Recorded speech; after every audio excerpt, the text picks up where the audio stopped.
In 2017, particle physicists confirmed a hidden void inside the Great Pyramid, 40 meters long, at 5 sigma confidence, the gold standard in physics. In 2023, a second space was seen by endoscope for the first time, completely untouched. The technology to map everything inside already exists. So the biggest lie was never about what these hidden rooms contain. It is about why no one has been allowed to look. Kunihiro Morishima and his team at Nagoya University did not set out to chase legends. They set out to measure. In late 2015, they installed nuclear emulsion plates in the Queen's Chamber of the Great Pyramid. Each plate barely thicker than a sheet of paper, but sensitive enough to track the paths of cosmic ray muons passing through tens of meters of stone. The plan was simple. If there were hidden spaces inside the pyramid, more muons would pass through those gaps than through solid limestone. Over months, the detectors quietly accumulated millions of tracks. The data pointed to an anomaly, a region above the Grand Gallery where the muon count was too high for solid rock. The result alone might have been dismissed as an artifact, but 2 other teams joined the investigation. KEK, the Japanese High Energy Accelerator Research Organization, deployed plastic scintillator hodoscopes, while CEA IRFU in France installed micro-Megas gas detectors on the north face. Each system used different technology, different physics, different sources of error. Yet all 3 independently mapped the same excess, a void running parallel to the Grand Gallery at a height of about 20 meters, stretching at least 30 meters long and over 2 meters wide. By November 2017, the findings were published in Nature. The statistical confidence reached 5 sigma, the gold standard in particle physics, meaning the chance of a fluke was less than 1 in 3 million. The team's raw muon count histograms, exposure times, and Gaussian plus exponential background models were all made public. The void's minimum dimensions were later refined to about 40 meters in length and 8.6 by 2.1 meters in cross-section. These results were not the product of a single method, but the convergence of 3. The claim was not speculative. It was anchored in physics, in numbers, in months of exposure, and careful calibration. The only thing missing was a way to see the space directly, or to map it in 3 dimensions. That would require new detectors, new access, and approval that, as history would show, would not come easily.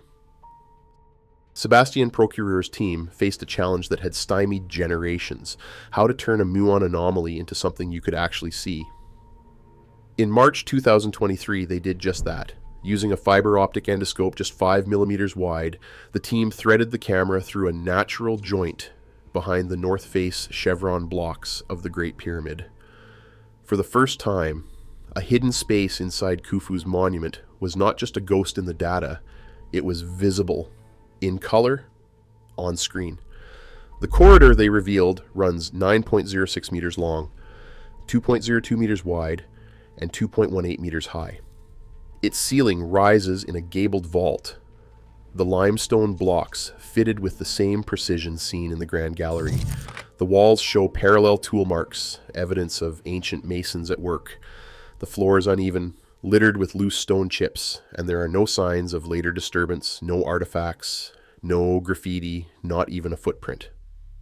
Every surface appears untouched since the day the corridor was sealed, more than 4,500 years ago. Procureur's report in Nature Communications described the space as a construction feature, not a burial chamber or a treasure vault, but its existence, confirmed by direct imaging, was a breakthrough. For decades, critics argued that muon tomography could be fooled by cracks or rubble pockets. Now, here was a void, measured to the centimeter, with its geometry and untouched status recorded in high-definition video. The corridor's presence matched the earlier muon data almost perfectly, showing how independent methods can refine each other and how much more could be revealed if the same tools were deployed on a larger scale. The question now was not whether the technology worked, but why it still had not been used to its full potential. Motoyuki Sato's team arrived at the Western Cemetery in early 2024 with a different set of questions, ones that reached beyond the boundaries of the Great Pyramid itself. Using ground-penetrating radar, they swept an 80 by 110 meter grid just west of Khufu's monument. The radargrams told a story the eye could never see.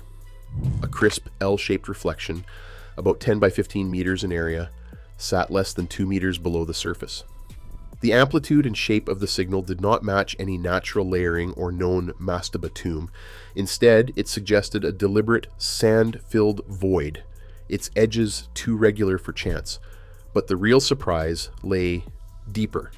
Electrical resistivity tomography, run with a 48-electrode Wenner-Schlumberger array, mapped a second anomaly, a high-resistivity block roughly 10 by 10 meters, positioned between 3.5 and 10 meters down. The contrast with the surrounding limestone was stark. Where the normal bedrock registered 300 to 500 ohm meters, the anomaly shot above 1,500, the kind of reading expected from air or an empty space, not compacted Earth. Both the radar and resistivity models survived independent reprocessing by the University of Cairo, which confirmed the geometry and the physical properties using a different inversion algorithm. The RMS misfit dropped below 5%, a level of agreement rare in field geophysics. Peter Dermanuelian, Harvard's leading Egyptologist, did not hesitate to weigh in. In his published commentary, he called the dual method agreement rare in Egyptian archaeology and pressed for a minimally invasive test bore. To him, the dimensions and depth were enough to justify targeted excavation, an endorsement that carried weight with both scientists and heritage officials. Yet, as of early 2026, no excavation results have been released. The anomaly sits in a limbo familiar to anyone who has followed the Giza Plateau, mapped by physics, confirmed by cross-check, but still untouched by human hands. The Western Cemetery find does not just widen the map of hidden spaces, it raises the possibility that the entire Giza Plateau holds secrets that current policy and funding will not let us see. The need for advanced plateau-scale tomography is no longer a theoretical question. The evidence is already in the ground. Alan D. Bross, a senior scientist at Fermilab, has spent years refining a blueprint that could finally lift the shroud from the Great Pyramid's interior.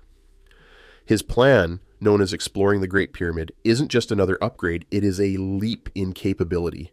The design calls for 8 massive muon detectors, each built from extruded triangular scintillator strips and read out by silicon photomultipliers. These are not theoretical prototypes. The core technology is proven in high-energy physics, already used in the Mu2E experiment, and offers a point resolution of just 0.8 millimeters. That is more than 100 times the sensitivity of the original scan pyramids detectors. The detectors would be housed in 2 climate-controlled containers, each about the size of a shipping truck, and moved to 11 different positions along 2 faces of the pyramid. This isn't just about collecting more data, it is about true 3-dimensional tomography. With each new position, the system would gather a fresh angle, building up a volumetric map of the pyramid's interior, with voxel sizes under a millimeter. The end result is a full 3-dimensional reconstruction, not just the shadowy 2-dimensional projections that have left so many questions open. The numbers are concrete. The total active area would reach 1,300 square meters. The campaign would take about 2 years, with each detector position running for a month and a half. The estimated budget falls between $5 and $10 million, a fraction of what has been spent on less ambitious heritage projects. In 2018, the Egyptian Ministry of Antiquities gave formal approval for the scientific mission. The University of Chicago's Big Ideas Generator provided $150,000 in seed funding in 2019, matched by Fermilab. Yet, as of early 2026, the project remains in limbo. The detectors are ready, the plan is engineered, but the full budget is still missing. What stands in the way is not the physics or the hardware or even bureaucratic red tape. It is the will to fund and deploy a tool that could answer the pyramid's deepest questions once and for all. In 1965, Luis Alvarez and his team hauled spark chamber muon detectors into the Belzoni chamber beneath Khafre's pyramid. Over 5 years, they logged nearly 700,000 cosmic ray tracks, publishing their results in Science in 1970.